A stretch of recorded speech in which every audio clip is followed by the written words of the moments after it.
Hey, what's up, man? Not too bad. How are you? Yeah, so I'm... Oh! No, go ahead, man. Oh, hell yeah. Yeah, I was like scrambling to actually eat something before this shit, so... I had to stick around and work extra late. But, yeah, I'm just getting started now, so I'm just gonna mute myself, and then, I'll introduce you. If that's, cool by you.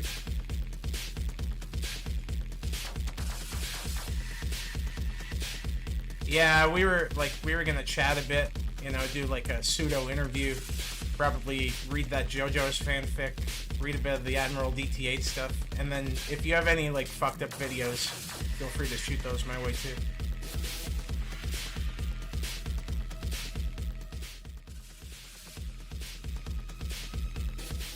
Yeah, we probably won't do like super long or anything, but yeah, we'll probably do like around like the 90-minute mark. We'll see how it goes. Alright, sweet.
How the fuck are we doing?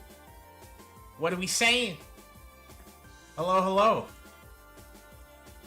I'm gonna actually swap us in because I don't want to delay this shit. It might not be as long as the usual fare, but it's gonna be a lot of fun. So let me just swap over right now. Music time is over. There we are. I'm gonna load this man in.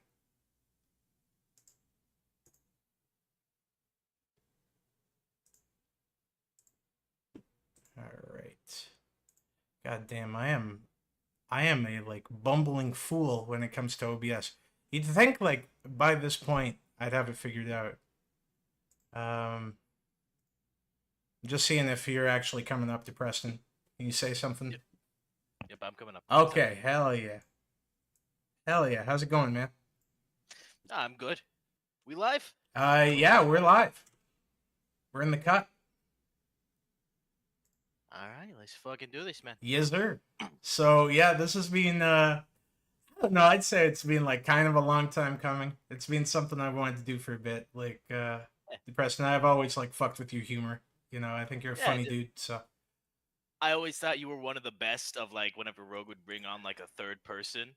Oh man, thank you. Honestly, I appreciate that because like yeah, I always tried to bring my own vibe and my own flavor to like anytime Ragu did shit. Yeah. I mean, you're not as detracting as Pro, and I love Pro, but goddamn, we'll spend like an hour talking about one video with him. Yeah, but like Pro's got like gold though. That's what I love about the guy. Like he'll like go on some rambling tangent or something. You'll be like, oh my god, what's this man doing? And then he'll say something so fucking funny it carries the entire stream. Yeah. Like he's pulled that where like with the hot sauce and like with all the random shit he's done. Yeah. I used to love it when he would just eat hot shit on stream and just start screaming in the background for like 20 minutes. Yeah. Yeah, honestly that always got me geeked because yeah, that dude's very good at destroying his body.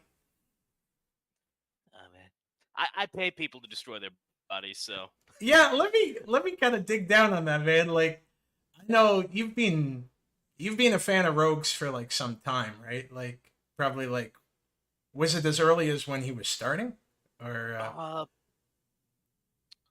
the first time I really started getting involved, I really fuck with Rogue because back in the earlier days, I mean, he live streamed very often, and because he was such a smaller little channel, there was actually some interaction there with the audience, which I fucked with, yeah, as opposed to someone like I don't know, one of those big fuck off YouTubers. yeah. There's like a trillion of them, and they stream, and then you're lucky if you get like one time they read your message ever. Yeah.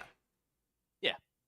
Yeah, that's Uh, that's what I always enjoyed about him too. Like, I mean, I started out as a fan of his, and like, mhm. I discovered his shit just kind of looking for other lolcow stuff while watching like Deadwing and similar people like that. Uh, and I was finding like there wasn't really something scratching the itch at a certain point, and then Rogue like really started cranking up his production values, and yeah, I really fucked with his content, like Yeah. to the point where I just wanted to like help the guy. So I was doing fan art, and then I reached out, and yeah, the rest is kind of history. But It also helps though that he's not an annoying. Oh, I almost said a bad word. I don't know what words I can say. man, I got my first flag, like my first big warning, and it was for the episode where like myself, Zuki, and a black VTuber were talking about like just being black and like black life, you know, Gotcha. just like experiential stuff. It was Yeah, probably our yeah. tamest show. Like for the people who watch our cracked out shit, it's usually like him and I screaming the N word and doing impressions of racist cartoonists and talking about crack. Like the one episode where we're like decent human beings, I got a hate crime strike on it, man. I got a hate crime strike. And Team Oh, YouTube slapped down my appeal like in seconds when I put it in. I went like, "We are three niggas."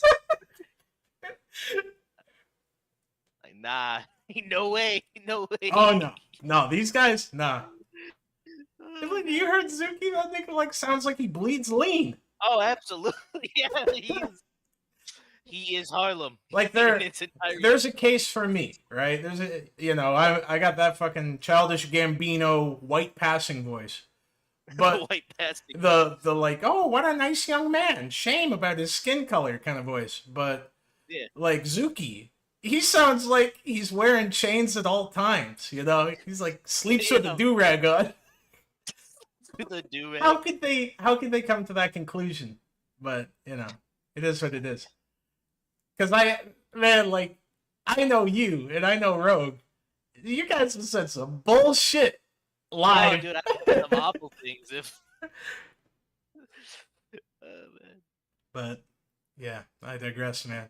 Nah, it's like that's the main thing I wanted to dig down on is like what compelled you to like donate to fuck with people and to like make yourself kind of the supervillain of the super chats.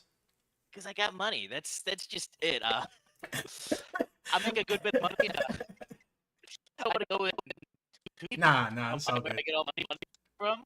We'll say that my family did come from the deep south, and we had a lot of money, and we used to have a lot of land. Oh man. I think I invited the wrong guest. We grew sugarcane. That's all I'm gonna say.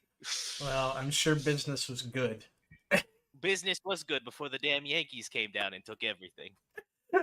Yeah, I bet you had a lot of trees too, you goddamn cracker. Amistad, nigga. Yeah, no, I got a good amount of money from my family, and I work an okay job, Yeah. and so I'm like, you know what? To me, spending $100 to get pro to drink fish tank water, that's worth it at the end of the day.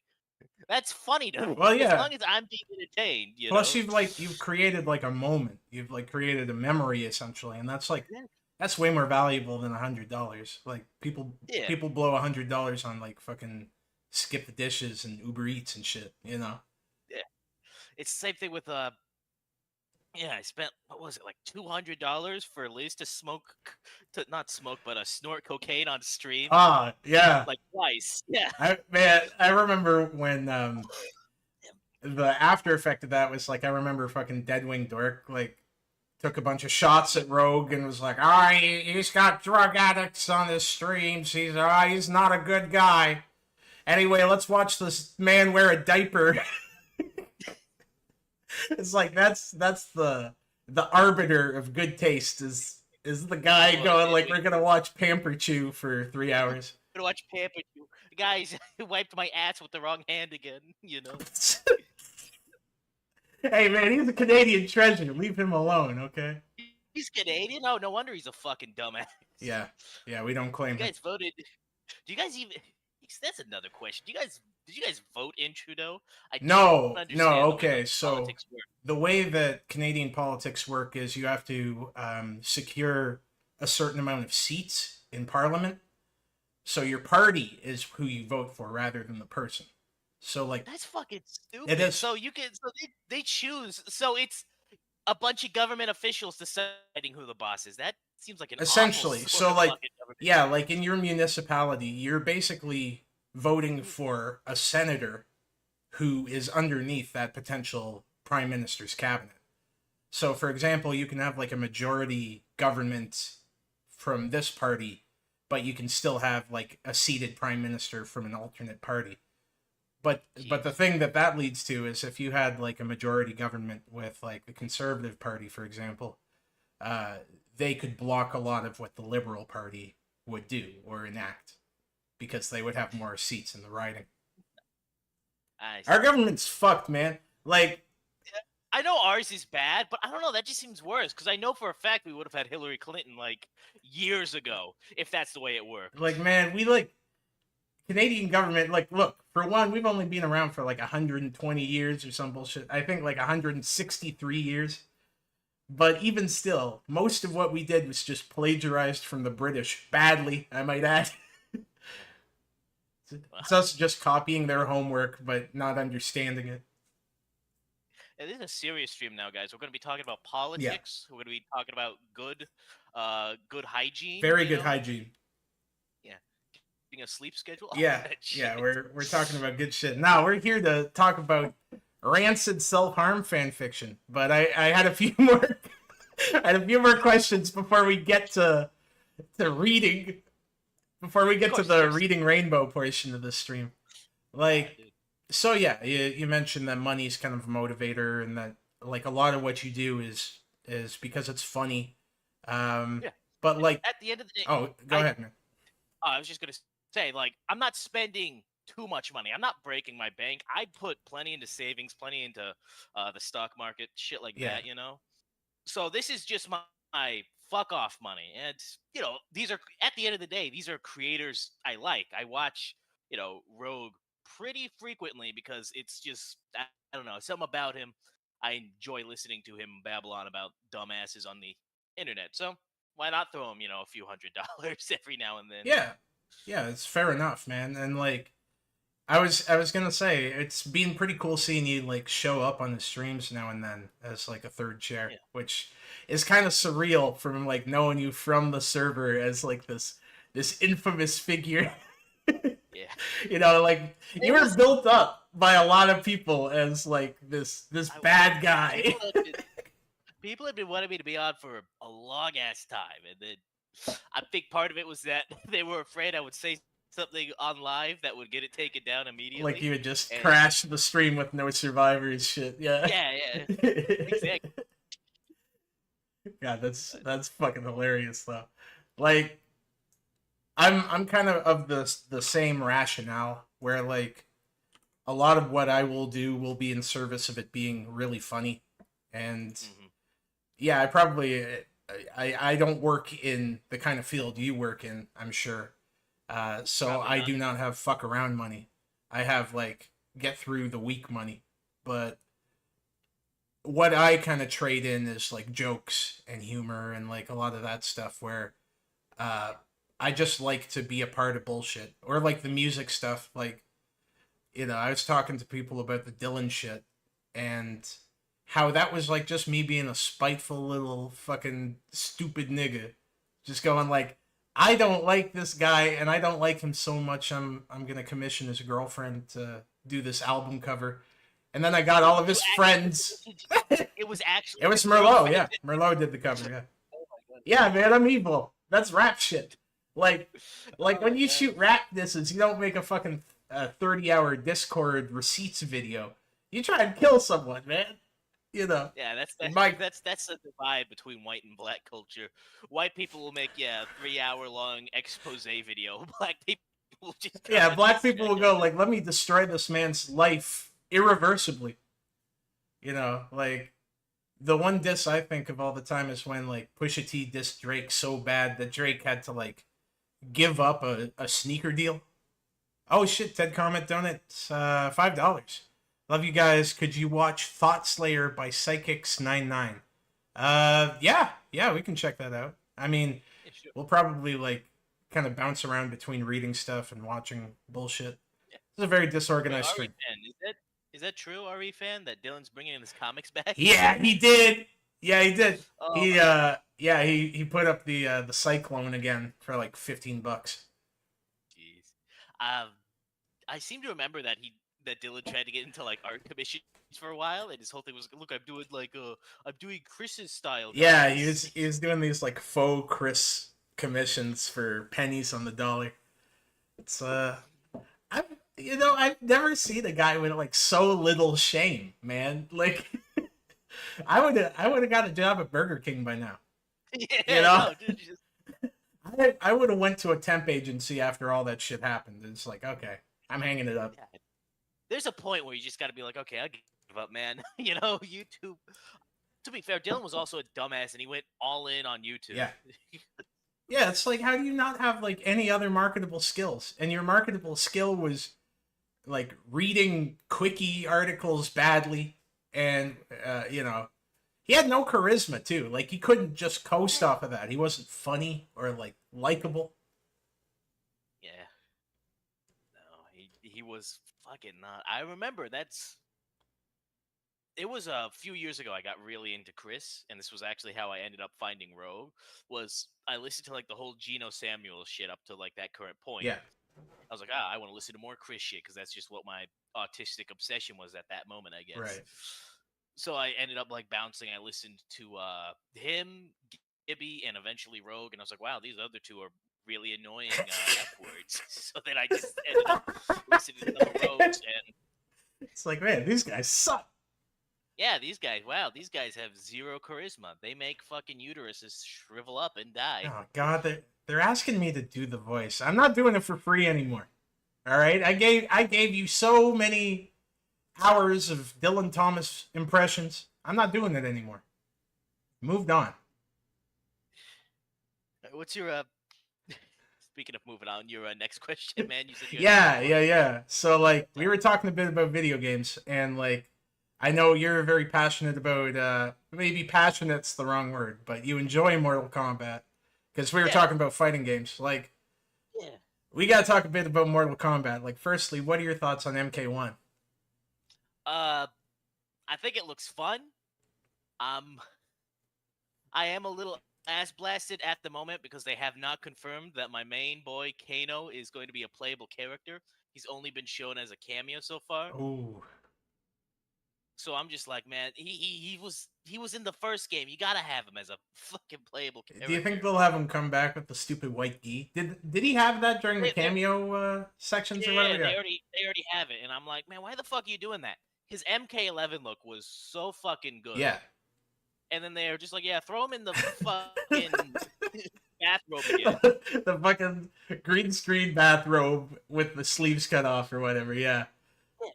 Man, it's like, yeah, the graphics are so goddamn good in these games, and that still looks goofy as hell when he shows up wearing the MK, like the old school MK costume.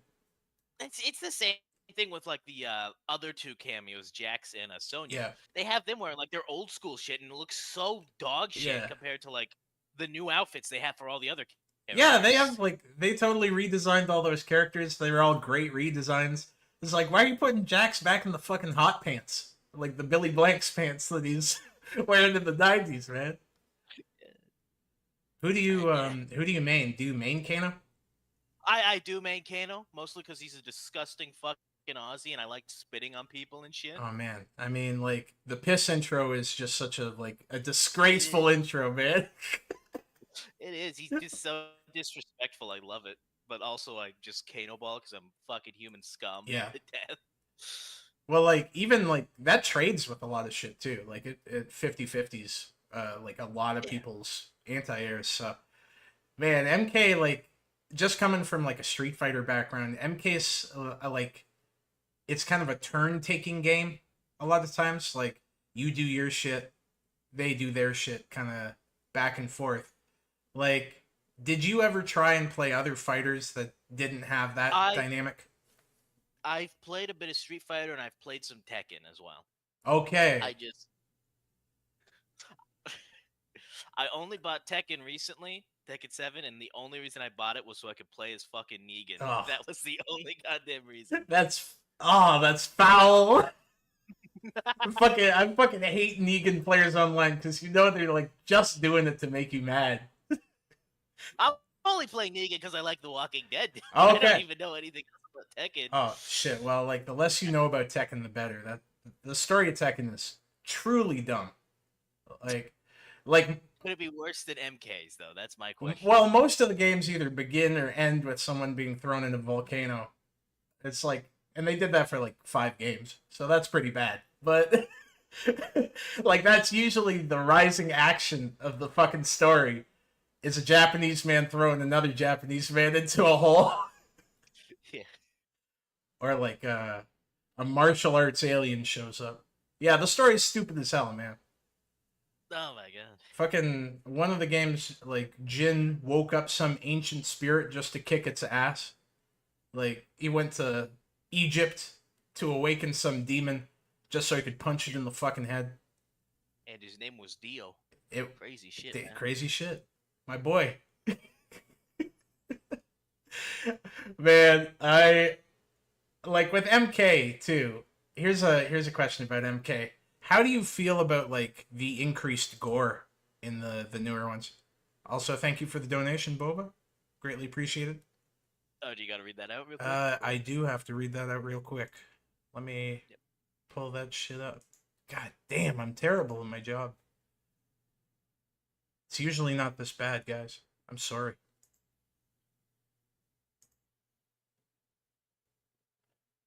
Yeah, Streamlabs just like closed. You want me to read it? I fucking have it. Nah, don't take this away from me, man. Alright? Just because I'm incompetent doesn't mean I can't have my pride. Boba, $5. I'll have just 2 of the utmost wonderful videos for you to show on the stream. I'll be sending them your way. Thank you very much, Boba. Hope the rats are doing well. Greatly appreciated. But, yeah, as I was saying, like, how do you feel about, like, how genuinely real and upsetting some of the gore has gotten in MK over the years? You're gonna make me sound like such a bad. You're gonna sound like a fucking psycho when you say this shit. I am, dude. You know, I laughed at the fucking round that video. You know, fucking. I'm like, okay, so the guy got cut in half. That's cool. You know, I didn't bat a fucking eye to this shit, dude. God damn. I think it's just because I'm like gore reverse, but like I think You one of the it's because like the the fatalities are so like lingering with the gore. Like it's not just like a one and done, rip out your spine kind of thing. It's like cinematic, or they take their time with it, and sometimes it's just like bordering on perverse. That's at least my feeling on it. no. I honestly I got no problem with it. I'm just like, okay, cool. you know. Damn, man.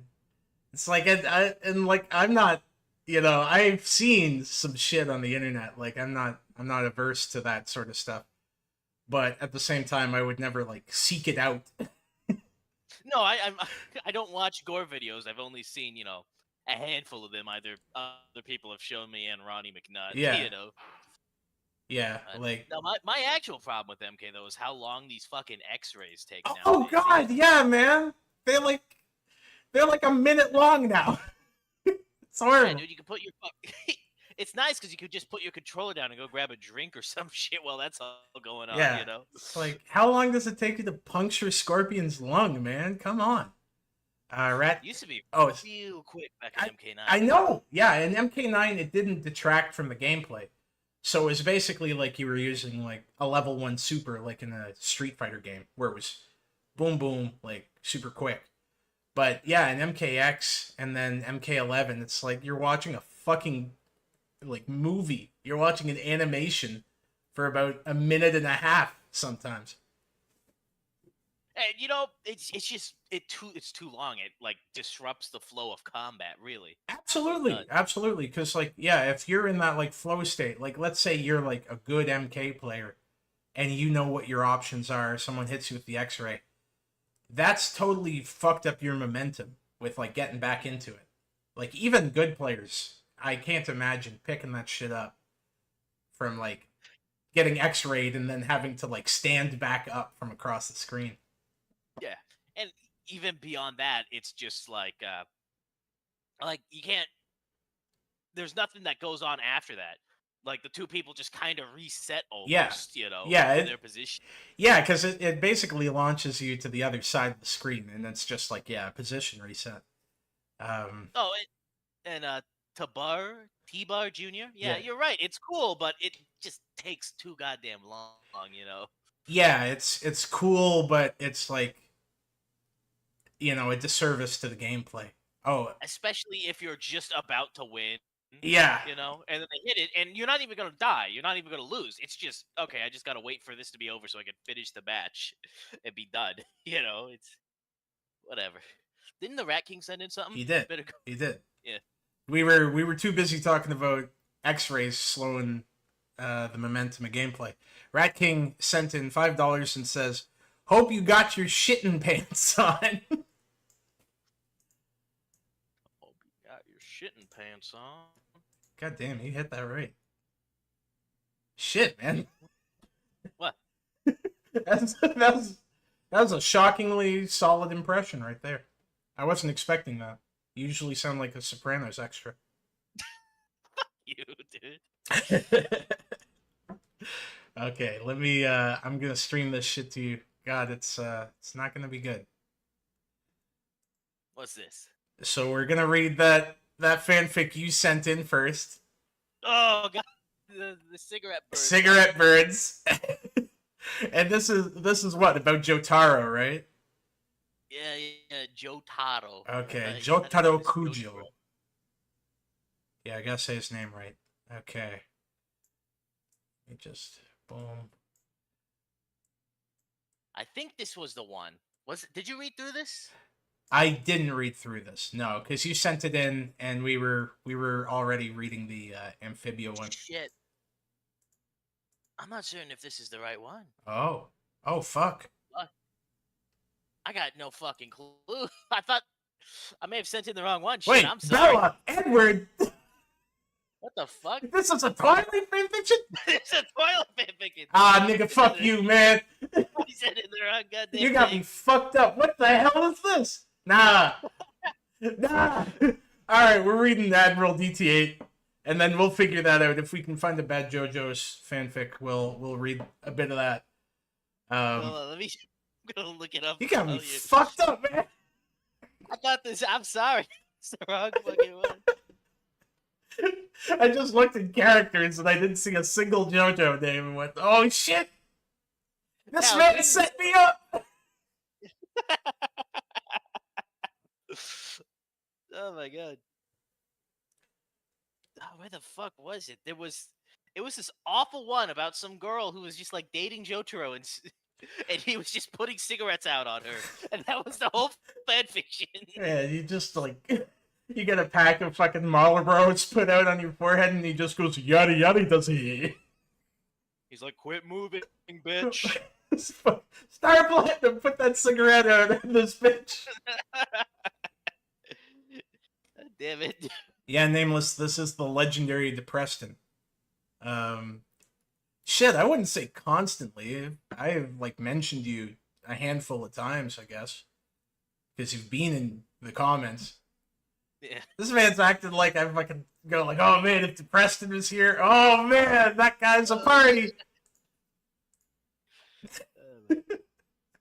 Well, now I'm fucking determined to find this thing. Yeah. Let's Yeah, go on to the next thing. I'm sorry. I fucking thought it was a different fan fiction. I just sent you the link without really reading into it. Oh, 'cause God. It was the exact same name. It was just called Cigarette Burns. Yeah. Yeah. And it's like, these are probably metaphorical cigarette burns instead of actual cigarette burns. Now, we gotta learn more about the Loylatats. What's this fucking kid's name? Daryl Loylatat. And his buddy Tint. Daryl Loylatat. Yeah, and his buddy Tint. Daryl, that was the he was the guy that was just. Now I gotta make this fucking clear as day, dude. I don't know jack shit about Amphibia. Literally, the most I know about it was from your fanfic reading. So Daryl is 100% canon. Yeah, Daryl's from the show, man. Daryl's from the He's show. a beloved character. The fandom loves him. Well, like, yeah, Amphibia, like, the long story short is fucking humans and frogs fighting bad guys. That's about it. It's not that deep. So wait, where does the where does the girl getting pregnant come into all this? Well, this is post the series. This is after the fact. Yeah, this is my man's knew that when he also got isekai'd to the world of Amphibia, he was like, "Damn, that bitch bad. I'm gonna wait until we age up, marry her, lay pipe, and then have a human pregnancy as outlined by this fan fiction." The human. That's the fucking thing that fucked me up the most. Is that like his lack of understanding about like how the human body and sex works. Oh yeah, I remember. He was like, "Yeah, we gave birth and we're just leaving on the same day." Like when the fucking dad goes like, "Well, when are you expecting the kid?" It's like, "Well, Dad, I've been pregnant for 2 months, so 7 months. You've had a child." Yeah, like this. It's abundantly clear that AdmiralDT8 has never had sexual intercourse in his entire life. I mean, kid's probably like what, like 13? No, he's like 25. Oh shit! What the fuck? Yeah, he's an adult man. Oh my god, this is some Train Boy 54 shit then. Oh yeah, man. Like, if we have time, we might read a bit of this, and then I might pull up one of his Loud House fan fictions about Lincoln Loud getting his ass beat constantly. That shit's hysterical to me. He has a fanfic where, like, every chapter, Lincoln Loud just gets his shit pushed in by someone else. Does he hate Lincoln Loud? No, he likes him. He put him in Has-Been Hotel in a different fanfic. This man's insane. He's got this multiverse of madness. He's Doctor Strange. Okay, so I think we started at... Wait, a prophecy? Tint looked up and saw the ancient writing and illustrations on the ceiling. "They're right," he said. "It is a prophecy." "But I thought the prophecy had been fulfilled," said Ivy. "That was the old prophecy." Oh, fuck this fanfic, man. Prophecies are meant to be old, you idiot. That was the old one. This is the new one. The new prophecy. Prophecies are usually made up, but they're also true. What? What? Holy fuck. You know, sometimes they're cat, but sometimes they ain't. I'm fucking dying already. This guy's a fucking dumbass, dude. He looks to see the two murals, one with a human hand and one with Amphibia's sigil. One side with humans, the other with frogs. In between the murals show the Calamity Stones. Those are like the MacGuffin of Amphibia. Okay, so those are like Emerald Chaos crystals. Yeah. That's what transported the humans to Amphibia. Okay. Yeah. I also haven't played Sonic, so that doesn't mean anything to me either. But keep going, man. Okay. All right, man. I thought you had autism. No, I don't have autism. What a Couldn't you tell? Yeah. I don't play Sonic. Yeah, I don't know. watch it. I know. You don't watch children's media. You don't play Sonic the Hedgehog. This guy might be like neurotypical, guys. Surrounding the crystal of what was once the Eternal Staff, and inside the crystal showed 3 keyholes. The group gasped in amazement, and Sprig took out his phone to take a picture. What does it say, Tint? Maddie asked. Tint looked at the inscriptions carefully, remembering his lesson in studying the ancient amphibian language.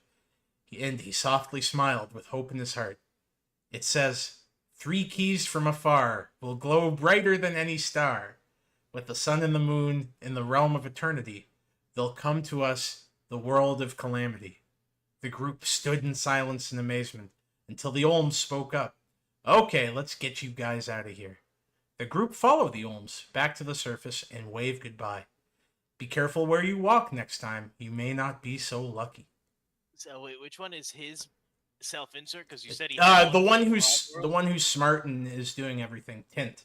Okay, so Tint. Yeah. Tint is the fake one. Gotcha. Yeah, gotcha. Tint is his frog insert, and Daryl is his human insert. This guy's got 2 OCs, both acting like absolute Gary Stews in their respective dimensions. But does Tint also get to lay pipe? That is the question. I believe he does. Yeah. Okay. Yeah, I think he's plied in Maddie. Maddie is like the emo introvert girl, so of course he would be into that. That would be Yeah. Fucking I fucking hate these people, man. Shortly after, the group reached the outskirts of Grimes' camp. Tint and Sprig lagged behind to see the sunset over Amphibia. Tint looked at the sun with an excited smile on his face. Do you know what this prophecy means, Sprig? Tint asked. No, replied Sprig. Still confused with the inscriptions, he looks to his salamander brother and asks him a simple question. What does it mean? What a fucking, like, convoluted lead up to such a simple question. He looks to his brother, stares deeply in his eyes, and says, Nah, man, what? Nah, man, what? What the fuck? This guy is horrible.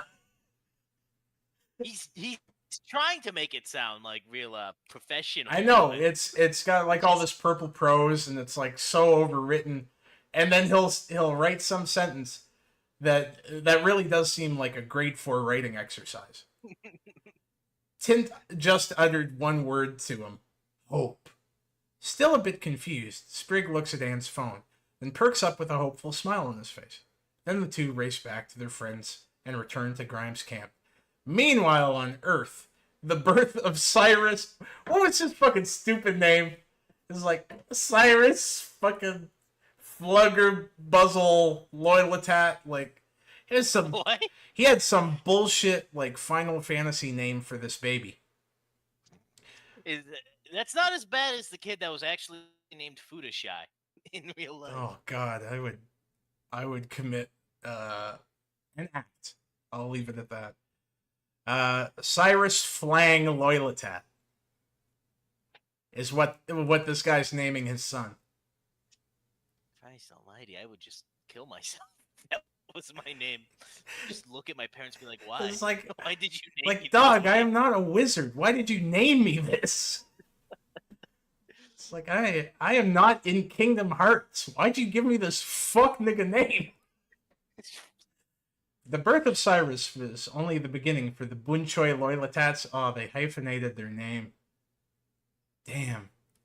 Bunchoi Loyalitat. So wait, I'm guessing Boon Choi is like the actual character. Yeah, and right? Boon Choi. So she's she's of Thai descent. So Okay. that's a reasonable name for a girl who has a Thai family. Loyalitat really does sound like, you know, a fucking sentry from a Japanese RPG. That, Like, I was gonna say it sounded like a fucking like I don't know, like a Game of Thrones house or yeah, some like shit like that ain't a normal ass name. Like most of the names in this series are pretty normal human names. Um, like I think the one girl's name's Marcy Wu because you know I think she's like Chinese. that. Are they all just Asians? No, there's a white girl, but she's a bad guy. Ah, But she has a redemptive arc. just like real life. Yeah, Oh, okay. yeah. She has a redemptive arc where she realizes that she can't boss around everyone, just most people. Just most people. Just men. As time went on, Daryl and Anne's family got a whole lot bigger. Cyrus began to take his first steps at age 1. At that time, Anne was pregnant with their second child. Damn, nigga, God chill! damn! Chill! You're supposed to wait a bit! He just bumped one in. Yo, like, yeah, she gave birth and he was just already sliding the dick in there, like, come on, bitch! I'm gonna fuck you in this hospital, girl! Fuck you in the hospital. Like, it was on the bed, like, right after. Hey, get that baby the fuck out of here! I'm trying to plot on this bitch, come on! She's like, holy fuck, man! Is he black or is he supposed to be white? I'm confused. He's supposed to be white. I am merely giving him a hood nigga's voice. Because he would have to be a bald black nigga to do something like fuck a bitch after delivering a baby. Like tell the nurses and the doctor to leave. It's like, leave! Get the fuck out of here! I can't wait to see what our second child is going to look like, said Daryl. Anne holds her stomach. Me too, said Anne. Ooh. Good prose. Daryl picks up Cyrus to see his upcoming sibling. Who the fuck writes like this, man? What's an upcoming sibling? Like he's a Marvel movie? It's like, oh man, I can't wait for the sequel, baby. What the fuck? Cyrus just blows a raspberry on Anne's stomach. Anne giggled with delight. Ha ha ha, Cyrus. I guess he's excited too.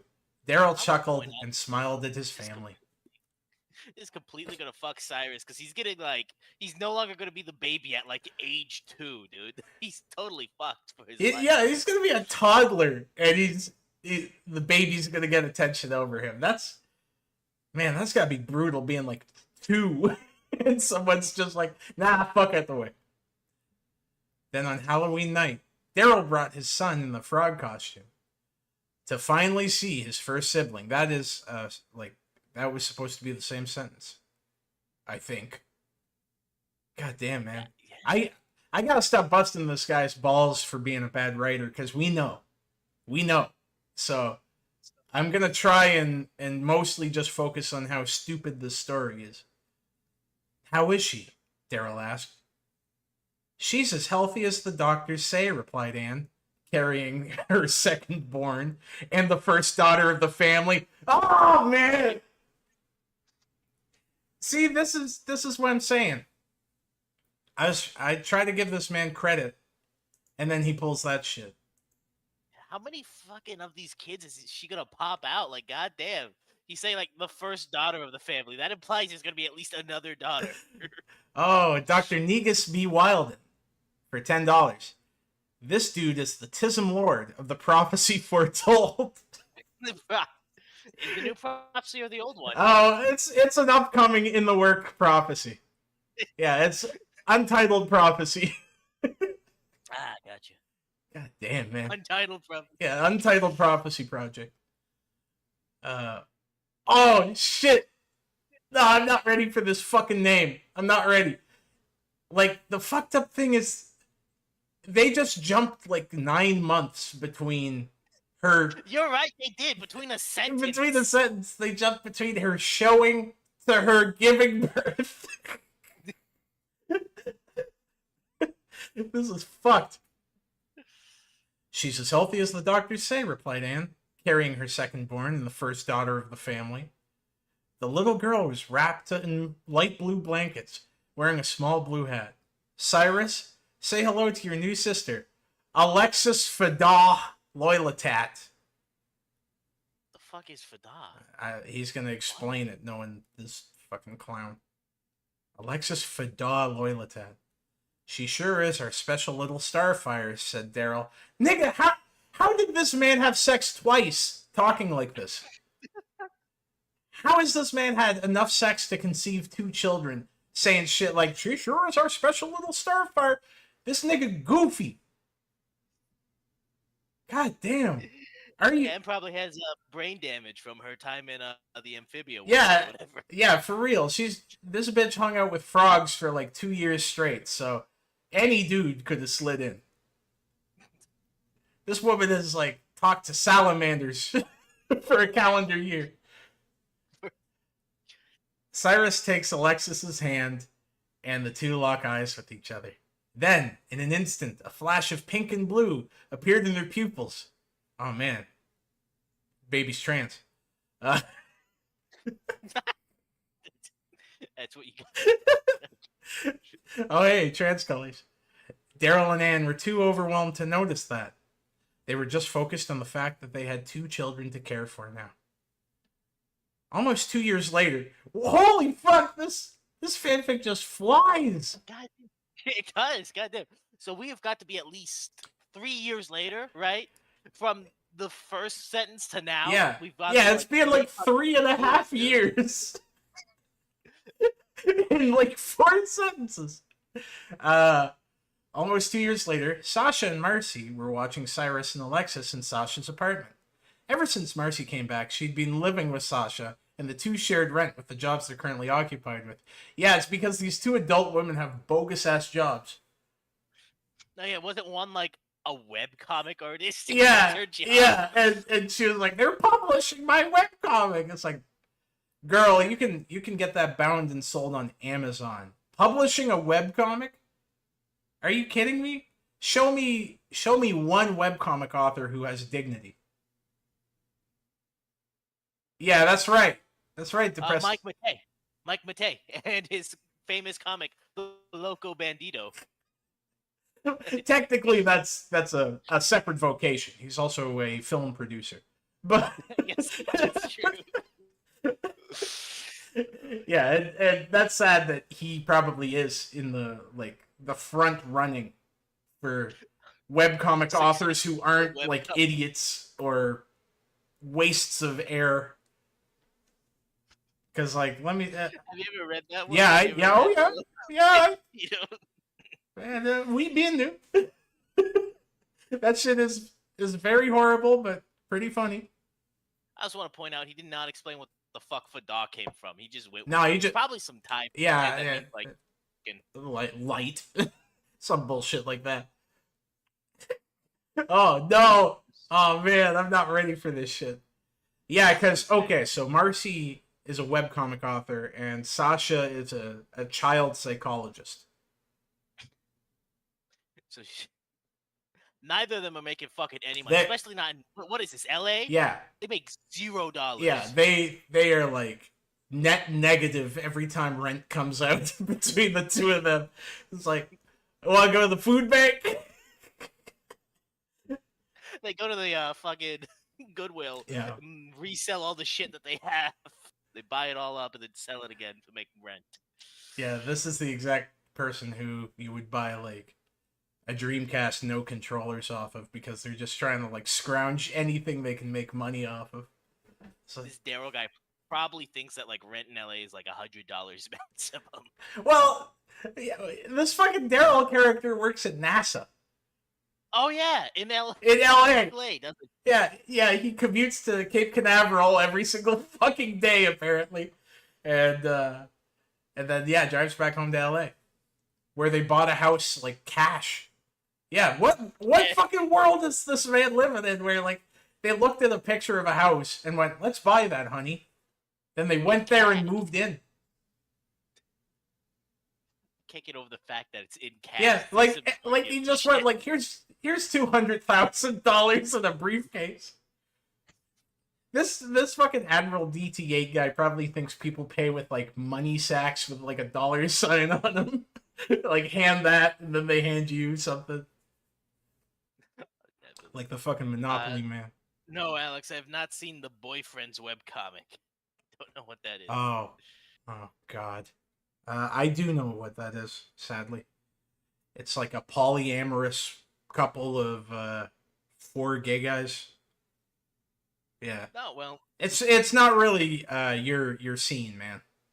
I don't think it is. No, sorry, Alex. Yeah, I don't know why Alex would think that would ever come across your eyes ever.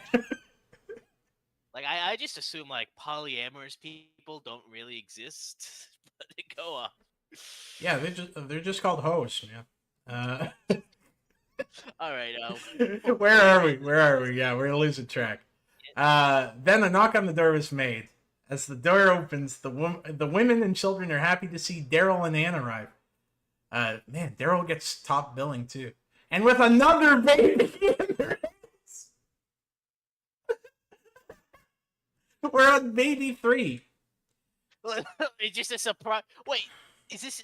She's like, OMG. OMG, squealed Marcy. He's so cute. What's the little tyke's name? His name, said Daryl. Why is he always... He prefaces it like it's a title every time. Is Timothy Tormac Loyalatat? God damn it. I like how they just have like the most basic fucking first name, and then like Xanthar is their middle name. Fucking Timothy opens his eyes and meets his family for the first time. Welcome to Earth, little Timmy.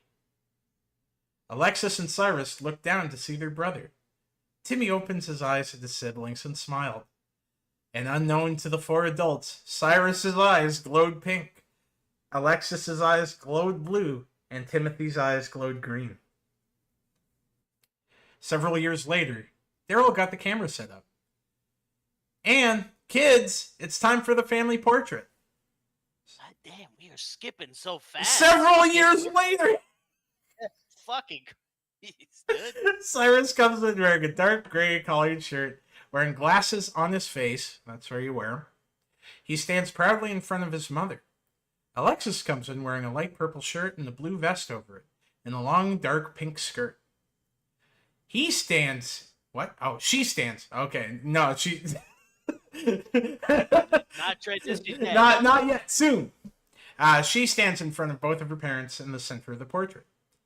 Timothy comes in wearing a dark teal shirt, light yellow pants, and jumps on his father's shoulders. Damn, that kid can get height. I like to assume he just did it from like the ground right to standing dad. He just fucking like Shaquille O'Neal leapt over him. Come on, Dad. Come on, Mom. Come on, Alexi. Come on, Cy. Come on, come on, come on, come on, come on. Timothy cheered. His hyperactive behavior gave his parents and siblings a few laughs. Not for long. He's probably gonna have to talk to a counselor in a few years. Oh yeah, dude, kid definitely has ADHD. Yeah, it's like, Timothy, please, come on, man. Daryl laughed. We probably shouldn't have given you a lot of candy, Timothy. That little tyke's gonna be really tired tomorrow, chuckled Alexis with a small monotone voice. I'm sure it'll be enough to learn his lesson, said Cyrus.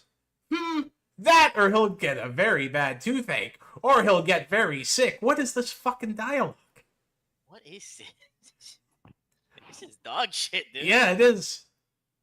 Okay, everyone, said Anne. Smile! She turns on the timer. She gets in her spot. The camera goes off. The flash goes away and the whole family is shown to be smiling.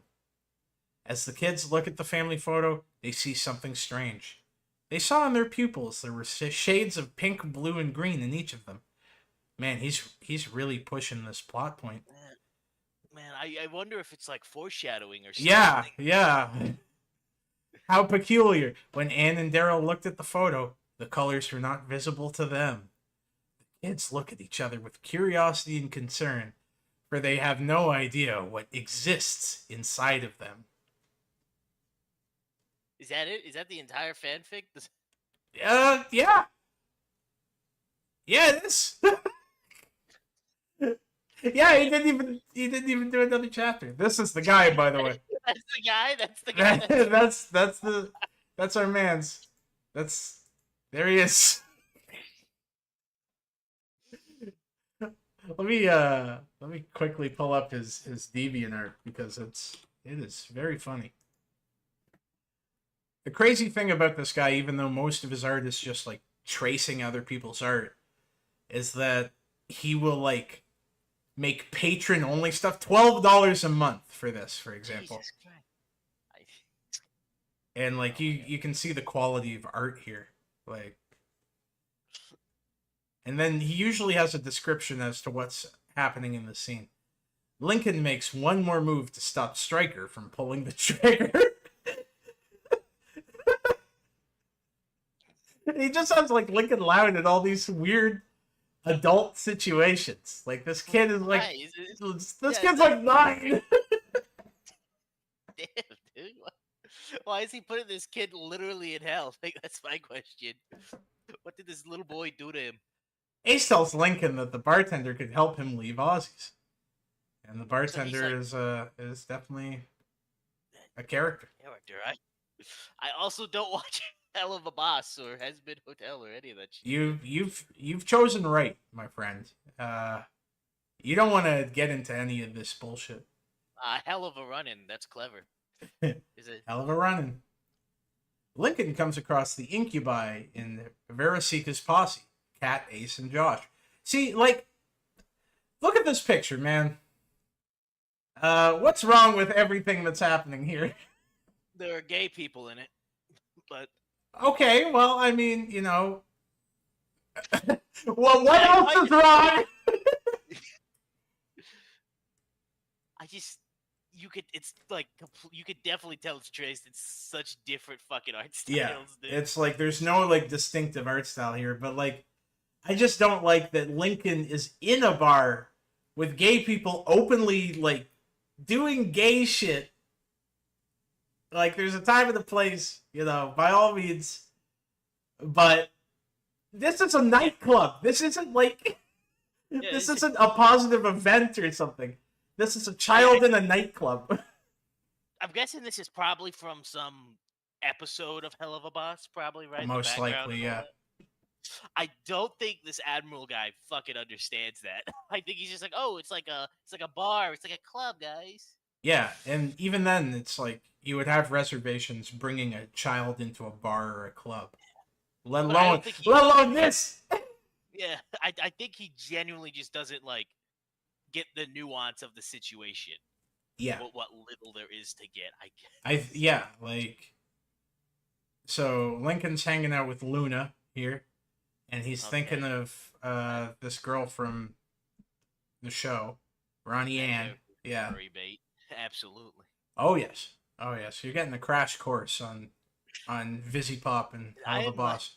Yeah, I'm getting force fed all this information from all these Yeah, this is like if you had to go to night school, but it was about like weird gay cartoons. You like have to learn this stuff in like 2 weeks. Like, all right, so here's this gay fox. Okay, so Lincoln is grown up, and he's about to marry this genderless creature. Genderless creature that, what was that, goth? Yeah. Fucking, what was that, like a bird? Yeah. Like, it's some sort of bird. Goth bird girl. Yeah. Okay. I just don't know what compelled this guy to go, you know what the Loud House needs? Like this, like, all ages kind of comedy cartoon about kids. Fucking pages of this shit. Yeah, it's all here.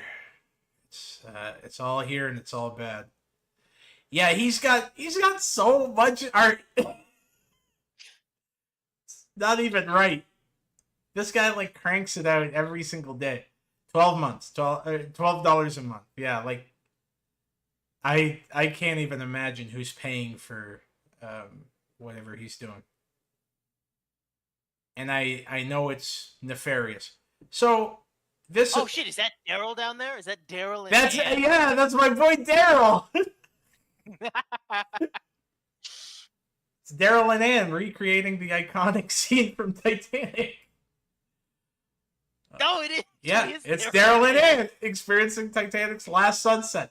That means they experienced Titanic's last voyage. Shit! That means Daryl's gonna drown. Daryl drowns. Yeah, he does a lot of ship art of Daryl and Ann. Wait, no, this is by Cowboy Alchemist. Oh, my bad. Wait, there's fan art of Daryl? Of Daryl? Yeah, there he is. There we go. That's fucking one of them. Yeah, that's one of the many creatures. That's... Okay, and that's when he's meeting his sister. Okay. We got images to go along with it, Yeah. guys. Amazing. This bitch is just cranking out babies. She is. Fuck.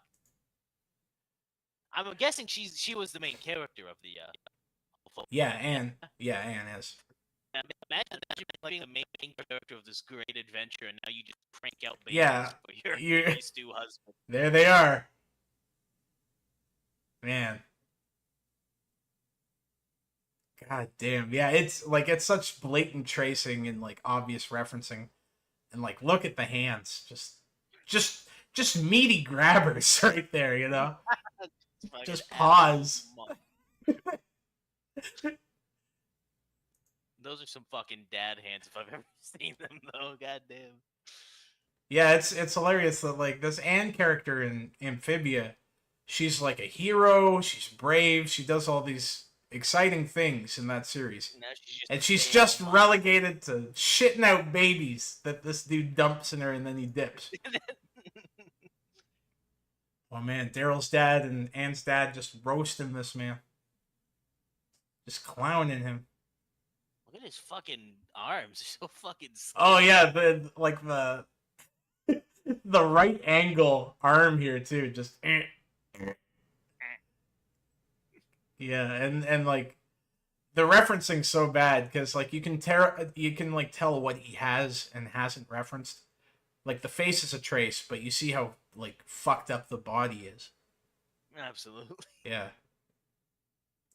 Yeah, it's just wild that this guy like has made so much crap. He's made so much FNAF shit. I've been looking at this. Yeah, it's the FNAF Loud House crossover. There's beloved icon Freddy Fazbear. And then there's who's the transgender fox. Yeah, who's this chick? I don't know. Roxy, okay. Roxy? Yeah, I don't know FNAF very well. And I pretty much ignore anyone who tells me about FNAF, so I haven't been able to learn either. It's a good way to go about life. It's like Freddy Fazbear. Oh shit! They killed him! Oh my god, he's dead! Man, Freddy looks so fucking done. And then you have like Lucy Loud over here, just like not even paying attention to this man dying. Yeah, there they are. Oh yeah, those aren't those Roxy like and the Monty. two characters everyone wants to fuck, the gator and then the what is that? The fox? Yeah, I think she's a wolf. Sort of canine. She's some sort of sexual canine, yeah. Yeah, it's upsetting. Oh, they're in the ball pit. This is a. Oh, dude, that thing, that ball pit probably is absolutely covered in piss. But go on. This is my reaction to everything that's happening here. It's just two concerned children in front of a star creature. I might use this one. I might use this one as the thumbnail. That's too good. Fucking this guy's DeviantArt is crazy. It is. It's nuts, man. I mean, how long has he been on here? I mean, how many is he making a day? That's my question. Yeah, it's like if we go all the way back to 303. Oh, we got Sonic Brawl. Yeah. What was this made? 2015. Yeah, That 2015. long ago, but that's almost 10 years ago. Yeah, but this guy's output's nuts. Because we'll go to 302. See if he starts revving. Okay. So we got the crayon era, and he's drawing a lot of Sonic OCs. All right. Of course, it starts with Sonic. It always does.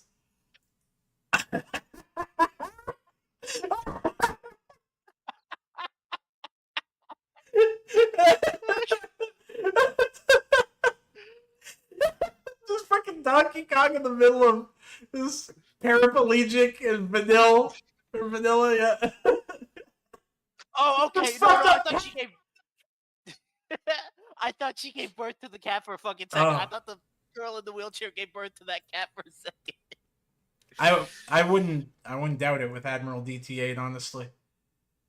Sonic Adventure 3, finally. Oh shit, go down, dude. I saw Sonic Underground. Oh, let's go! Let's go! Triplets for the throne awaits! See your words of a dead fate!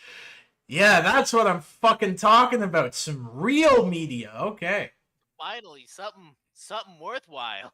Jeez. All this crap we had to wade through to get to the good shit. Am I right? Oh, man. He even has the Oracle back there. The Oracle of Delphi is about to molest someone. Love it. Damn. Oh, dude, it's only missing Bartleby. Yeah, real lack of Bartleby Montclair of Dresden. It is always Sonic shit at first. I genuinely got excited. I know, you were...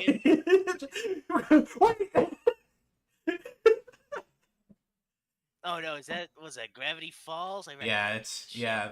Oh. Oh no, did he do Sonic and Gravity Falls, and one of them looks like Twilight Sparkle.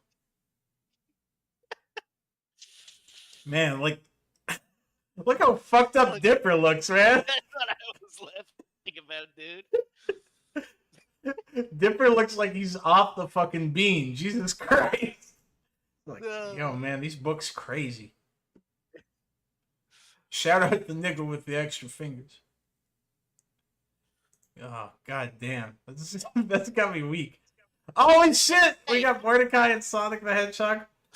What the fuck is this? What is that one? What the fuck is this? What am I looking at? Why is it framed? Who is that? I can't even tell who that's supposed to be. This is a Christmas poster to my neighbors in honor of their eldest son. My neighbor, my friend, who died at Oh god! 14 months who died ago. 14 months ago. Rip, my friend, I miss you. The character on the right is Anthony the Lion, another OC I created. I hope he gave this to the grieving parents as they were putting him in the ground.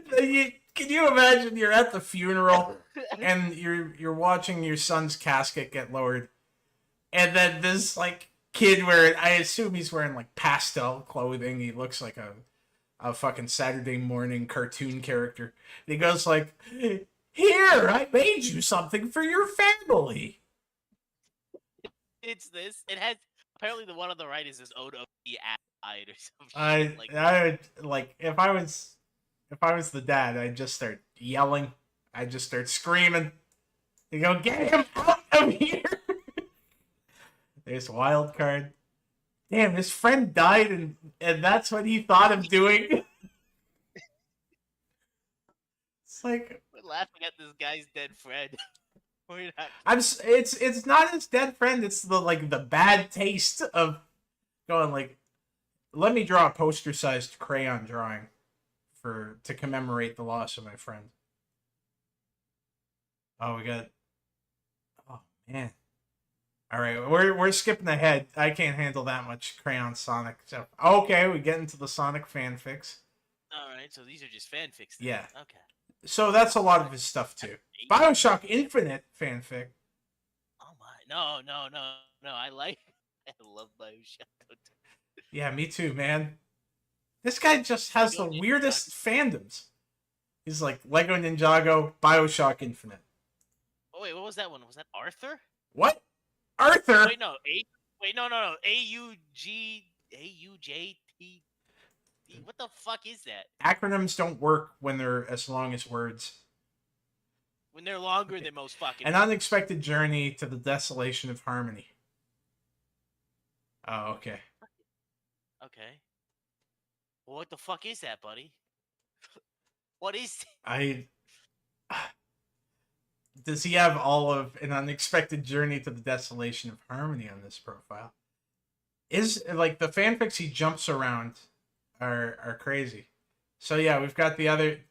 Oh, okay. We read the Daryl Loylatat the After Years fanfic this whole time. Oh my god, 71 fucking chapters? Yeah. Did this guy just recreate the entire show, but just threw himself in there? These aren't even all of his fanfics. These are just like selected works. Cosmo, we saw the fucking Smurfs and Sonic crossover. We just chose to ignore it. Yeah. Because I don't. Yeah, we're not going down that road. It's not time, not yet. Oh man, like you would have to sort this guy's deviations by type to like even navigate this nightmare. It's so fucking much, dude. Look at how many fanfics this guy has written. Jeez. Sonic Adventure, and again, I know these aren't all of them. That's the upsetting thing. Is like these aren't even. The Loyaltat one was like 71 fucking chapters, and I don't see it up there. Yeah, like he spreads himself across a bunch of different websites. 667 amphibia deviations. Oh my god. Let's just go into the Loud House ones to see if we can find the ones that... He made a cyberpunk one? Yeah, here's all the Lincoln Loud trauma art. Beyond the Edge. Based on that engineer's fanfic, What is a Person Worth? Chapter 3. He has so many fanfics! And they're not even on the same websites half the time. I gotta... This is a fucking bizarre rabbit hole. I know you appreciate this kind of stuff, so... I can enjoy rabbit holes, man. What is a person worth? Okay. This is not the same guy. This is by someone. Okay, so he's just doing fan art of that. Alright. Yeah. Just like people, I think... Did someone do fan art of his loyal dad? Yeah. This shit is downright bizarre to me that people would do, like, fan art of fan fictions. What the fuck? What? Redemption. After defending her brother, Lynn Jr. finally regains Lincoln's trust after 2 weeks of being apart. I'm glad they're a family again. There they are. Ah, shit, we gotta read this fanfic at some point, because, oh, God. This seems nuts. Oh this seems insane. It's just like a bunch of kids beating the shit out of each other. Wait. What? I was just reading the description. Okay, yeah, read that one out. What was it? After Lana gets beaten down by Chandler and his goons, they unleash the fury of an older brother. So, how old is this Lana fucking character? Lana's like 6. She's 6. How old is the other guy? Like 12? I think he's like 10. Yeah. I think Lincoln's 10. He's like the middle brother. No, I meant the Chandler. Oh guy. yeah, Chandler looks like a way older kid. Yeah, so they just like beat the shit This out 12-year-old of saw like a kindergartner and went like, "Yo, fuck that guy. Hey. We can take her. we can take her if we team up. If we get her while she's busy." Oh man. So much of the art is just people getting their shit pushed in. I love it. Is it a wheelchair? Is it a fucking wheelchair? Was she in a wheelchair? No more anger. No more distrust. Lincoln has finally returned home and is happy to be allowed again. For 3 weeks, the family was quiet. For 3 weeks, the family was sad. No more. This family became whole again. This guy just loves abuse and yeah, like way too much. And then he just drew the characters as dragons.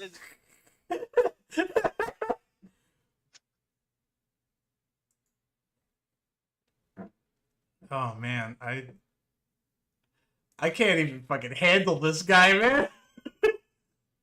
Oh wait, so that one's Daryl. That one's yeah. This is all. you can tell like a lot of these are screenshots from the show, and then he just like puts Daryl in them.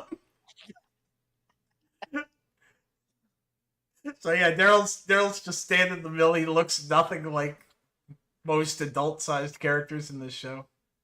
I want him to get like really into history or some shit, and then just and then just like put his own like little OC in like historical events. just like... put Daryl in like the Gettysburg Address or something. Yeah, he's handing Lincoln his speech and like, don't worry, Lincoln buddy, I checked it for you. Thank you, my good friend Daryl Loyalatats, for freeing the slaves. Yeah, but let me pass it over to my friend Daryl to deliver the Gettysburg Address in my stead. Yeah, Daryl, he's gonna go change like Lincoln's assassination. Yeah, Daryl catches the bullet. Like he like. Yeah, why would you do this, John Wilkes Booth? You, me, and Lincoln were buddies forever. The power of friendship. You betrayed us, John Wilkes Booth. I didn't mean it, Daryl. Like all these pivotal moments in the show just also have Daryl in them. Right. Like this is like the big climax of the show when they all get powers, and then Daryl's here looking straight up dumb. Like, you can see there's actual cohesion between these character designs, and then Daryl looks like fucking Mickey Mouse on crack. He does have a Mickey He's got the Mickey Mouse fucking Fantasia hat. Oh, and there's our boy Tint. Ugh, that's a fucking ugly character. Yeah, it's almost like this guy doesn't know how to design characters professionally. Like, that's what blows my mind, is just, like, you can tell, like, the people who worked on this show have years and years of cartooning experience. And then you got Daryl! He's not even shaded the same way.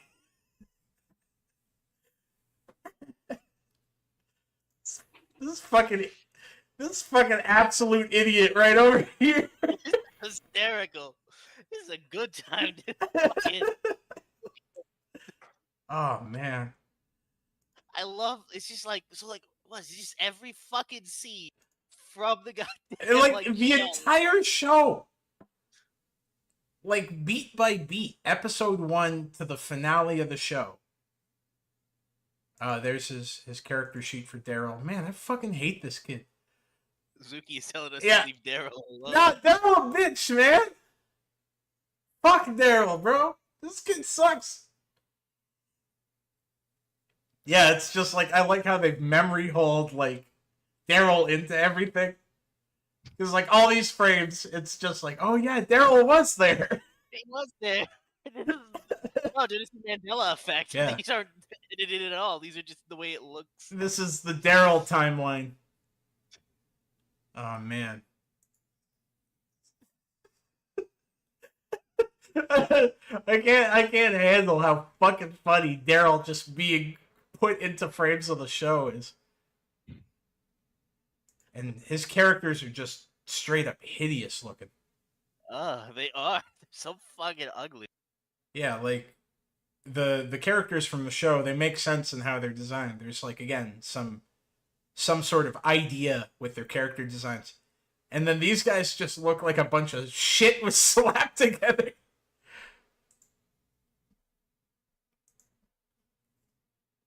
So wait, does he have horns, or does he just have fucking sticks in his hair? He has sticks in his hair because Anne has sticks and like twigs and the like in her hair because she's, you know, being in this random world for a year or something. She bumps into a bunch of random crap. But he went like, oh, I gotta add twigs to my character as well. Like, it makes sense that she would have bullshit in her hair if she's got frizzy hair and she's like sleeping outside all the time. But Daryl's just a random white boy.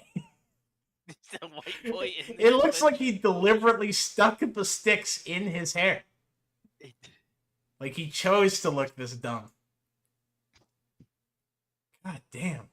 Oh shit. Oh. Damn. I got nothing funny to No. say. Just... No. I don't know. I have nothing to add to that other than, yeah, that's definitely a poorly drawn kiss. This is the evil white girl. Yeah, this is Sasha. Who has a redemption. Okay. So she's like the mean girl from their clique. And then she's transported to this world and ends up doing a bunch of asshole shit. But then she realizes the error of her ways. I see. Unlike most white women. Yeah, she takes accountability, unlike the average white woman. I just always love how much Daryl stands out. Yeah, he's just like... like, all the assets in the background and everything, too, and then he's just, boom, right there. Daryl. Oh, fuck, man. It's like... I just don't understand how this guy could spend so much fucking time making these. Like, it's abundantly clear he does this like it's a full-time job. He enjoys this. This is... Oh, hey, damn, that was Daryl in Red Dead. Oh. You see that shit? Daryl Redemption, yeah. Daryl Redemption. Oh, shit. I just can't fathom this shit. I really can't. I'm kind of sad he didn't just keep on, like, adding to that fanfic, and, like, Anne and him were gonna have, like, 200 children by the end of chapter 10. Yeah, each one had a different color or some shit. Like, I can't wait till we got to, like, the fuchsia one and shit. Yeah, it's like 10 years later, they had another kid. Oh, man. A Splatoon Loud House fanfic? Loud splat. Oh, no. God damn it, man. This guy is sick. Alright, we gotta change gears. This guy does nothing but, like, make crossovers. He's a fucking machine, man. Like, it's fucking Christ, dude. like, You know? genuinely, like, people talk about AI taking over. It's like, we got humans with this work ethic where they're willing to make, like, dog shit this much. You know, you just weaponized this guy. I mean, he's still making shit, right? Constantly. Is he still posting? Yeah, like every single day. he doesn't stop. Like, I know 2015 was a good while ago, but it's not like too insanely long ago. No, that's like what, 7-8 years? Yeah, 7 years ago. Yeah, and I mean, he's pretty much been uploading something every single day for 7 to 8 years. It's impressive, honestly. Yeah, honestly, I just can't even wrap my head around this bullshit. I still think it was really funny as fuck. the one mural he did for his dead friend. Like, what compels someone to do that shit? I don't even know how you could have that bad of taste to go, yeah, man, I'm gonna make a poster-sized crayon drawing of our two OCs with a poorly drawn portrait of my friend who just died. God damn, dude. I pray that he brought it over to their house. Like knock, knock, knock. They open the door and he just has this fucking stupid idiot picture. It goes like... a big goofy smile on his face. It's like, the dad just punches a hole in the drywall. It's like, ah, fuck you, you stupid kid. I don't care about your learning disability. Get off my property. My son is dead. You can't come over and play Nintendo Wii anymore. We sold his games. We sold his games. You can't come over anymore. Go away. I think AdmiralDT8's the kind of guy that, like, would have no remorse and go like, oh, even his Game Boy games? Do you have his Pokemon collection still? Can I get his Does he still have his copy of Crystal? My son died 2 days ago. Okay, yeah, but does he have his copy of Crystal? GameCube still? He had some really good games. He had Melee on there. Wow, he has Heart Gold and Soul Silver in box. Can I get those? Now that he's dead? Now that your only son has passed away? Can I have his DS? Can I have his stuff? God damn. This guy, I wonder if he also did like a Daryl-esque fan fiction for the Loud House. Did he add the other Loud? Oh, like yeah, like secretly had the whole time. Like Larry Loud has been living in the cellar this entire time. Yeah, the oldest Loud brother or some shit like that. It's like, oh man, Larry came back from college. Yeah, that's right. Me, Larry Loud. I've always been here. Me.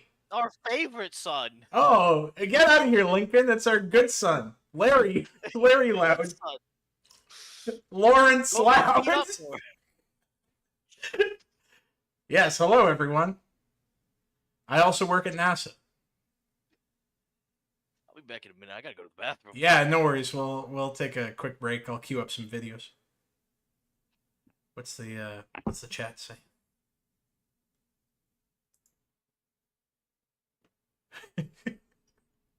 Yeah, hopefully you guys are having fun. Honestly, this was a good idea having Depresston on. Looking at AdmiralDT8. I'm sad we don't have the JoJo's fanfic, but we will persevere. I'm just gonna queue up some videos so you won't see my screen for a bit. Let me just boom. All right, let's go. But yeah, what's chat saying? How are we? What is good? This guy is only the second weirdest Loud House fanfiction author I've seen. Are we talking about Loud House fanfics that are on the ClearNet? Like kosher Loud House fanfics? I'm sorry, I had to. I am a simple man. God damn. It is a good gaff. I was having a bad afternoon, so this really helps. Glad to hear it, Alex. Go piss. I may also piss. Got back from pissing. Yeah, man, you crush it? Did you Yeah, just put all the... shake it out? Yeah. Just it's gonna make a joke about kidney stones, but we just hear you like screaming in the distance while you're peeing. Just ah! Yeah, gonna pass enough kidney stones to fucking fill the bottom of a fish tank or some shit like that. Yeah, it's gonna look like a gravel road in the toilet. God damn it, man. Nah. Anyways, I'm ready to read these fan fictions about Larry Loud and his Yeah. coming back from college. I might have to write that one. Yeah, I think we're gonna read a little bit of this Loud House Splatoon one because it's just too goddamn bizarre not to. Did you look into it at all? No. Absolutely not. But let me see the rating. It's K+. So we're fine. Yeah, he can't do anything too rancid. I don't trust this man though. He might find a way. Has he done anything sexual? Now that I'm really thinking about, besides making, just on a baby factory. See, I think that's what a lot of the Patreon and like paywall content is weird, sexy stuff. But I'm not willing to pay $12 to find out. Yeah, you don't want to see Daryl's. I don't want to see fucking Daryl just like spread eagle going like, rim me, Ann, rim me. It's like, oh, that was the chapter he cut out. What's the rim job chapter? Yeah, this is where they have their second child. I see. Yeah, but she's not having it. He is. He is. This is the Emperor chapter. I don't think this guy probably doesn't understand how like making babies No, works. I From what we've touched by I really doubt that he like can wrap his head around how a child is conceived. He just probably thinks they teleport out of your body after hanging out in your stomach. He probably thinks they're in the stomach too. The way he talked about bellies and stuff. But anyway, it was a special day at the beach with the Loud family. After Lynn Loud Jr. won her ball game, the family went to the beach to celebrate. All the family members were having a wonderful time except for one, Lincoln Loud. The only son of the Loud family was at a far distance of the family. Well, how many times is he going to say family? Wearing a squirrel suit. After lying to his family about being bad luck, they banned him from all family activities, boarded his room, and left him outside. Jesus Christ! They just boarded. They just went like, "Get the fuck out of here, man! We're trying to win. We're trying to win baseball games for the I don't know what grade is she in? Like middle school, maybe. You know how important grade 6 children's girls baseball is. There could be a WMLB scout in the audience. She could be a women's major leaguer. You make $17.50 an hour. Yeah, it's like I saw you throw that ball. How would you like to be a softballer in the majors? Wow, $30,000 a year. That's right. Where do I sign up? Yeah, you're making the big bucks now. $25,000 a year. All 5 of the fans at those games are going to be crazy when she steps on the field. They probably don't even... They can't afford a mound. They just, like... they just play it in an open field. There's no diamond. By using the squirrel suit to sneak back in one of Lynn's games... Or back in one of Lynn's games gave him the chance to prove that... Wow, what a sentence. To prove that he wasn't bad luck. The family was relieved, but the damage was far from done. Now that Lincoln is allowed back into family activities, he has to wear the suit. Why the fuck does he have to wear the squirrel suit? What is it? Well, it's superstition. They won while he was wearing the squirrel suit, so he has to wear the squirrel suit to ensure they win again. Jesus Christ. Wait, there's a Loud House fanfic that's 16 million words long. What? According to Realist Guy, 16 million words long. Like 16 million words?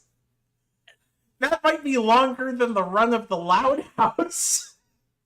That might be longer than the fucking show. I know there was one like My Little Pony fanfic that was like, I think it was like one of the longest things in like ever written. Was that the Fallout one? I think that's it. Yeah. Where this absolute maniac wrote like 90 chapters of a Fallout MLP crossover. Yeah, it's longer than the goddamn Bible, dude. The Word of God. It's less Fallout My Little Pony crossover. Yeah, like the man found his muse. He watched MLP Friendship is Magic and went, shit, wouldn't it be crazy if these horses were in an apocalyptic wasteland? The wires crossed. Lincoln started to feel very hot inside his suit. So he looked around and found a small cove to hide in. I'm gonna go for a walk, he shouted to his family. Okay, son, but don't go too far, said Lynn Sr. And keep that suit on, said Lola. Lincoln, given the impression of going for a walk, went the opposite direction of the cove, just to keep his family from noticing him. As he came back, he still wasn't noticed. Some of the beach residents even questioned why he would wear a mascot suit to the beach. Lincoln sneaked past his family and into the cove. He takes off... Why is there a... What? I'm sorry. No, go. Why is there a beach right next to this baseball game? Yeah, Like if it was volleyball, that would make sense. But baseball Yeah, game. What yeah. the- There aren't too many baseball diamonds that are adjacent to beaches, like anywhere.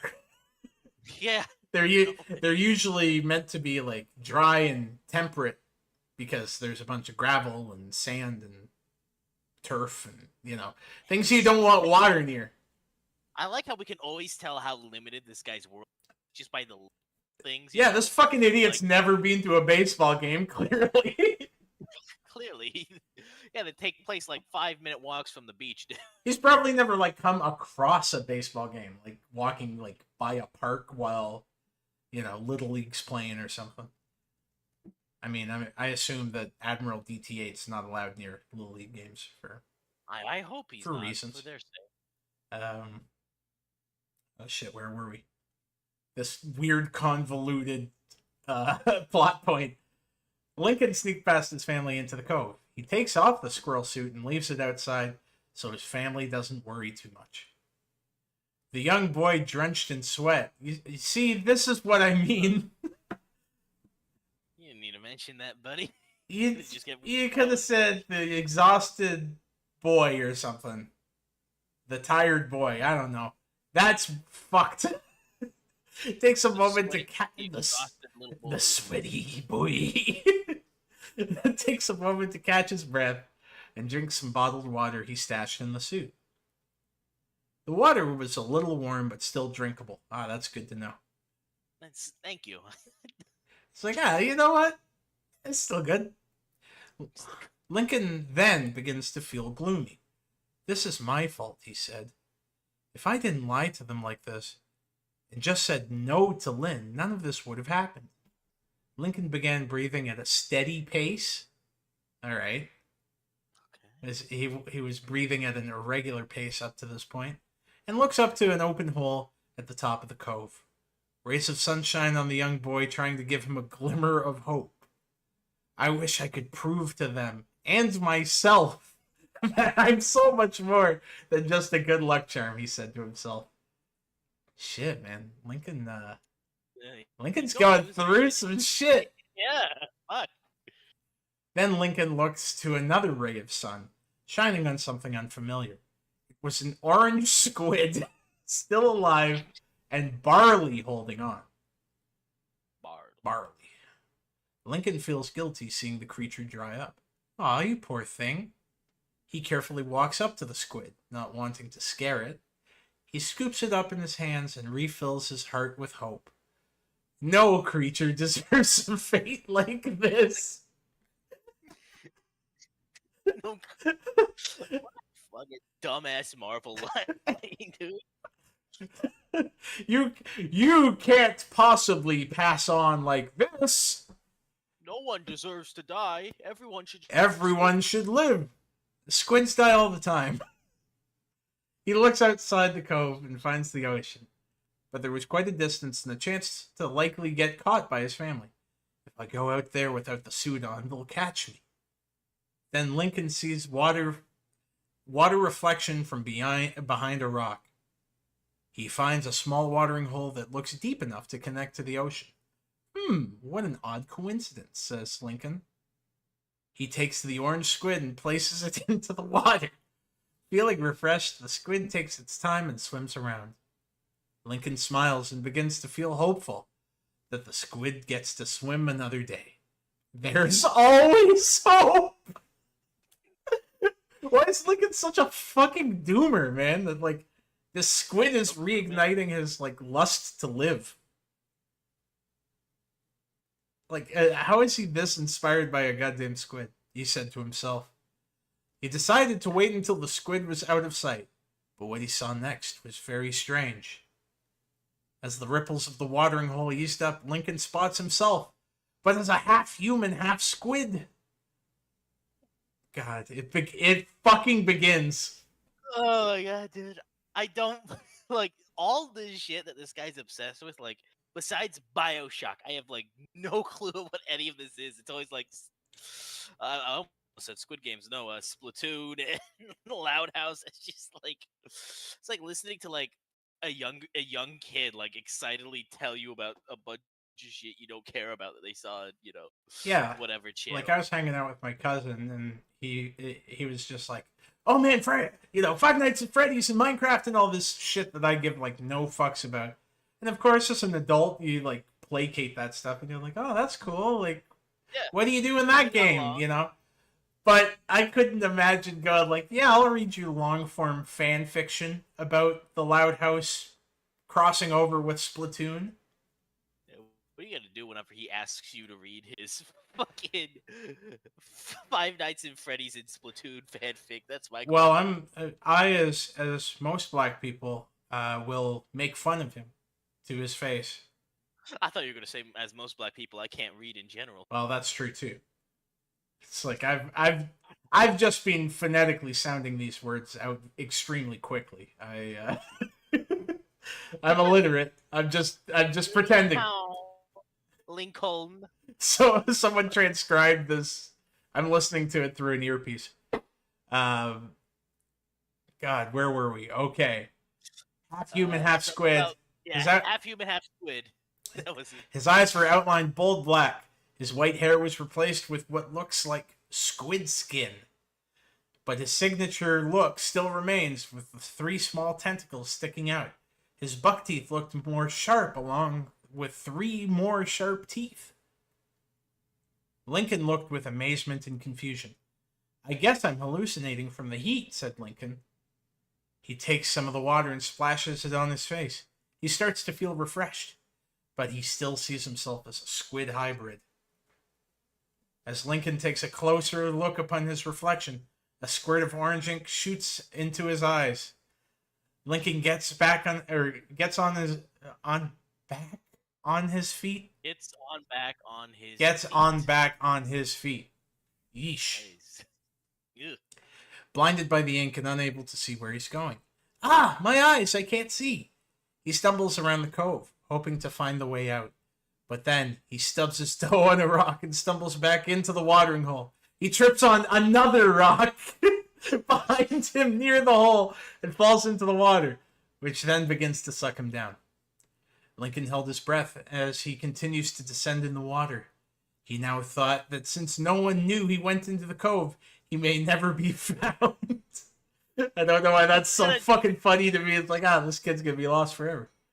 This kid's gonna drown in like 3 feet of water. If he just drowns in that, he deserves to die. Just face down in this water, they find their son dead, and he's also turned into a weird squid.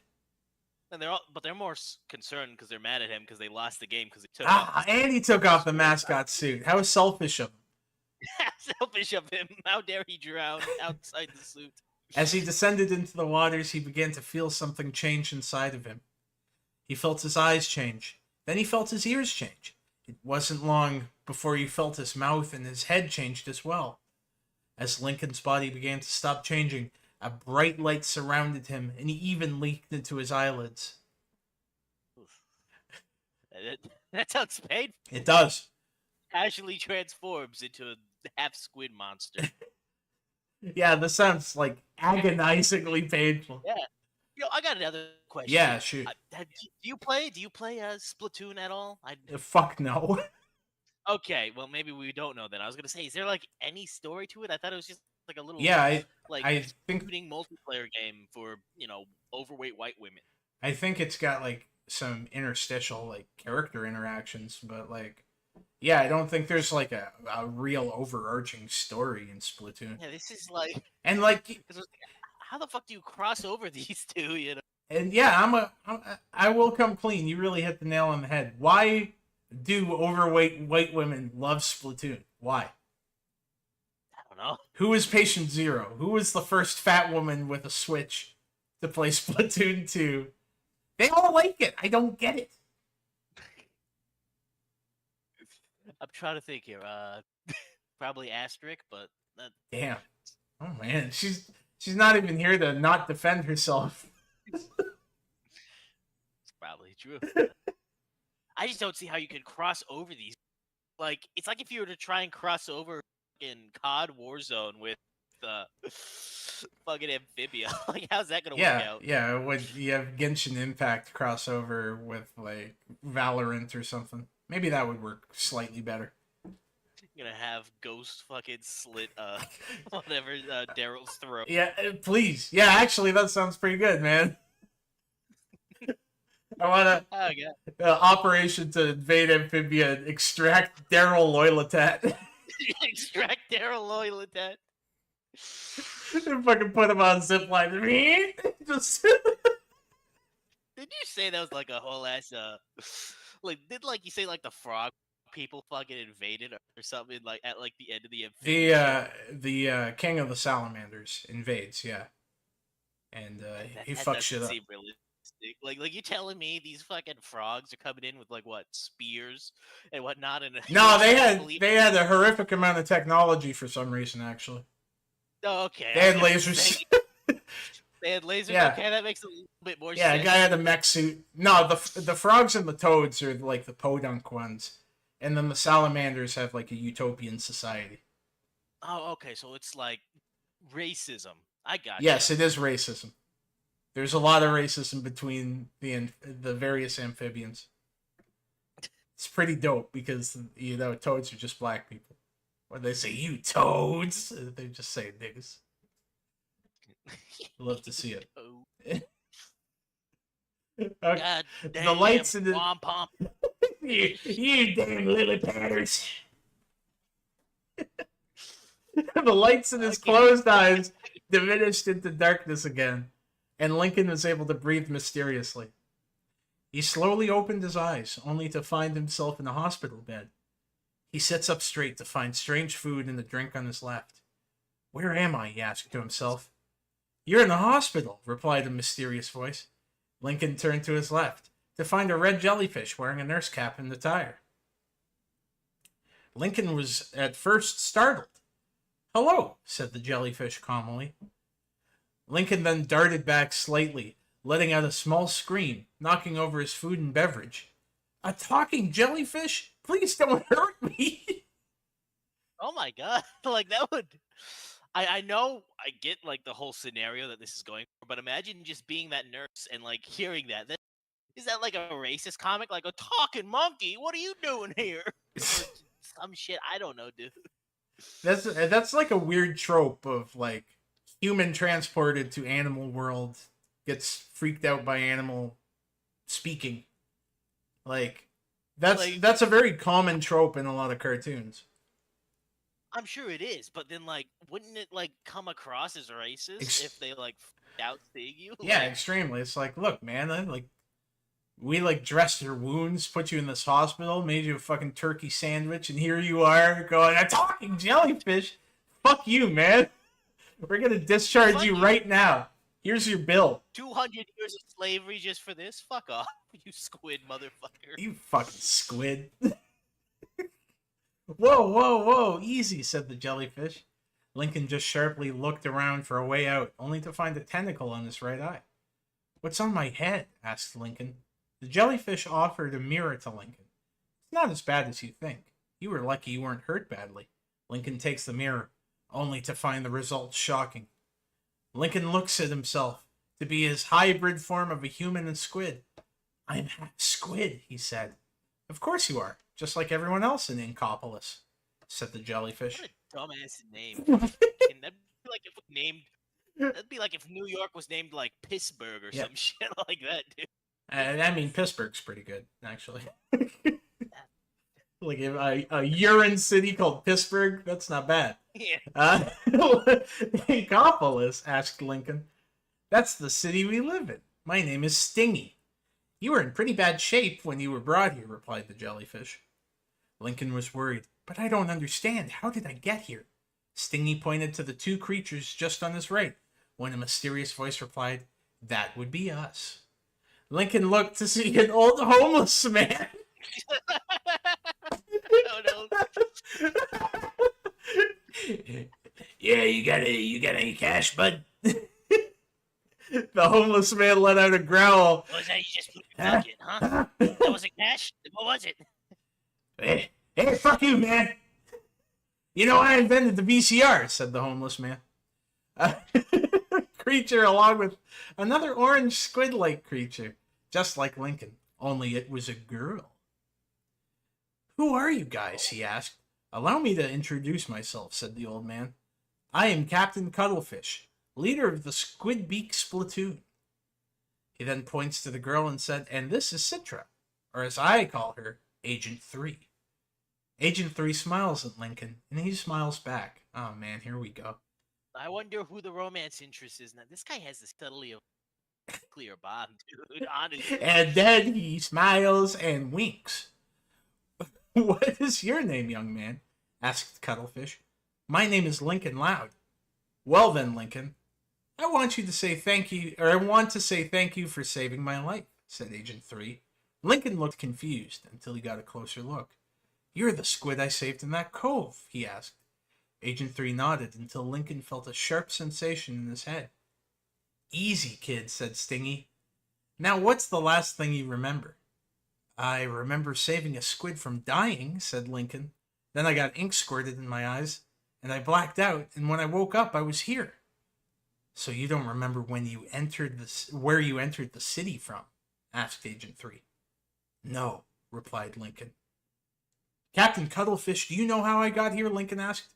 Unfortunately, I don't, replied the captain. Damn, none of these people know shit, man. No, they don't. They're all fucking ignorant motherfuckers. I want to skip ahead 3 chapters and just be like, Agent 3 was giving birth to her 4th child. Several years later, Agent 3 was splatting out another squidling. And Lincoln held her up and said, hello to the world. This is Samantha, Titus. This is my child, Aubrey Sephiroth Loud. Oh, Daryl Loyalat and his wife. Amazing. Candace Noctis Loud. Oh, shit. Alright, I can't lie. I think we have to call it here. I can't handle too much more of this madness. This guy writing is so shit. Man, honestly, this was a shit ton of fun, man. It's a shame we didn't get to read the JoJo self-harm fanfic. I'll take that out of the script. Sorry, I thought it was the right one. I'm gonna have to. I know I read that. I read it with my girlfriend, and we died reading it. Yeah, honestly, inquiring minds need to know. I desperately want to see JoJo use his stance to put a cigarette out on someone. Yeah, like the whole fiction, like the girl's like, I'm trying, let me go, and he's like, no, bitch, and then he just put out cigarettes on her leg and stuff. That was the whole fanfiction. God damn, that's foul, man. Well, really appreciate you coming on, Depresston. This was a shit ton of fun. I know this, this usually, this is a far cry from the streams you've been on organization-wise, but I'm here for the laughs. I'm not here for the production values. No, I understand. I wouldn't mind being on another time if you ever want me on. Just let me Hell know. yeah, man. Like, I'll see if Zuki's free sometime too. That would be fucking hilarious. I know We're going to be repairing race relations just one stream at a time. This is, yeah, fucking Ebony and Ivory. This is the... This is us doing the affirmative action stream.